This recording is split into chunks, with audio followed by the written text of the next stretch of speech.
t'as l'impression qu'en fait, maintenant que Mbappé est parti, il faut qu'en fait, il y ait un leader statistique dans cette équipe-là. Et moi, c'est ça que j'aime pas. Je pensais que le départ de Mbappé allait permettre au Paris Saint-Germain d'insuffler une autre philosophie de jeu, même chez chaque individualité. Et depuis le début de saison, il y en a beaucoup qui disent par exemple que Hakimi, il fait un gros début de saison, que c'est le meilleur latéral du monde, nanani nanana. Faut pas trop que ça lui monte à la tête, hein. Franchement, je le dis. Moi, Hakimi, personnellement, dans le dernier live, il y en a, ils ont tendance à s'enflammer pour Hakimi.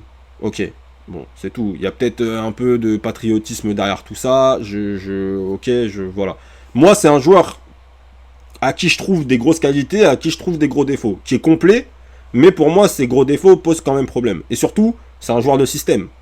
Hakimi, c'est un joueur de système. Pour être bien utilisé offensivement, en tout cas, pour ses qualités offensives. Parce que défensivement, c'est un bon défenseur.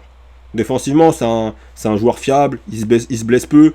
Euh, Dans le duel défensif, il est bon. Euh, Balle au pied, il est pas mauvais. Voilà, je le trouve pas exceptionnel non plus, balle au pied. Balle au pied, voilà, il est bon. Dans le jeu aérien, il est bon. Dans la solidité défensive athlétique, il est bon. Dans son placement, c'est un mec qui est bon également. Défensivement, j'ai rien à dire sur Hakimi. À son poste, c'est effectivement l'un des joueurs les plus fiables au monde. Par contre, avec la balle, j'ai l'impression que depuis le début de saison, en fait, effectivement, c'est un joueur qui est intéressant parce que Luis Enrique a su l'intégrer et lui donner un rôle quand même assez important dans son système, avec le dépassement de fonction qu'il y a derrière, l'intégration au milieu de terrain. Tantôt, il va intégrer le milieu de terrain pour apporter du surnombre au milieu de terrain. Tantôt, justement, il va prendre son couloir et dédoubler quand Dembélé, qui passe quasiment tout son temps à être réaxé, surtout que voilà, dans la philosophie de Luis Enrique, Dembélé, c'est un mec qui peut, lors de certains matchs, jouer limite comme numéro 10.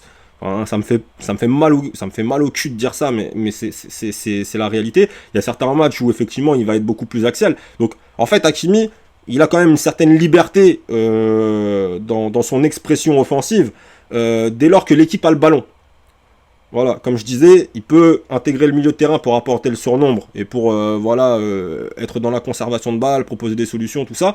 Et après, il va avoir la possibilité également de plonger dans le dos de Dembélé pour partir.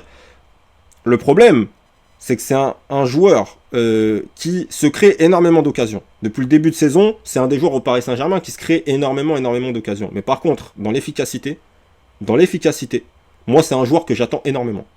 C'est un joueur pour moi, Hakimi, qui, dans un système comme celui-là, doit être au moins à 10 buts, 10 passes D par saison. Je le disais, hein. Après, voilà. Pourquoi ? Parce qu'il a déjà été capable de le faire. Il a déjà été capable de le faire, et là, aujourd'hui, enfin, il a un entraîneur qui est capable, justement, pas de le sublimer, mais en tout cas de l'exploiter de par ses qualités. Moi, je trouve qu'il rate beaucoup. Je trouve que face au but, il prend souvent les mauvaises décisions. Je vois pas pourquoi je ferais ce procès-là à Dembélé sur plusieurs lives. Quand je dis que c'est un moustique qui pique pas, voilà, je l'appelle le moustique. Le moustique, quand je fais que de l'appeler le moustique et que je dis que c'est un moustique qui pique pas, et je vois pas pourquoi je devrais pas le faire à Hakimi en fait. Hakimi, c'est la même chose. À partir du moment où t'es là-dedans, c'est-à-dire que t'es en situation de permettre à ton équipe de prendre l'avantage dans la surface, c'est-à-dire qu'à partir du moment où tu es un joueur qui a la possibilité de donner l'avantage à ton équipe, parce que voilà, t'es un joueur qui plonge dans la surface, t'es un joueur qui, par le système mis en place par l'entraîneur, arrive à se créer des occasions, bah t'as une responsabilité sur ton dernier geste. Sur ton dernier geste, sur ta prise de décision, t'as une responsabilité. Et si tu prends pas les bonnes décisions, bah forcément, tu vois, on parle pas d'un joueur qui a 17 ans, qui a 18 ans, qui manque d'expérience, voilà, qui lève pas la tête. Aujourd'hui, Hakimi, c'est un des potentiels capitaines du Paris Saint-Germain. C'est un mec qui, il y a encore une semaine ou deux, moi on me disait, ouais, est-ce que Hakimi c'est pas le meilleur arrière droit du monde ? Moi, j'ai jamais été convaincu. J'ai jamais été convaincu. Qu'il fasse partie des meilleurs, du top 3, top 4, à son poste, j'ai aucun doute là-dessus. Mais le numéro 1, je sais pas. Moi, pas pour moi en tout cas. Moi, je le mettrai pas numéro 1. Voilà. Je le mettrai pas numéro 1.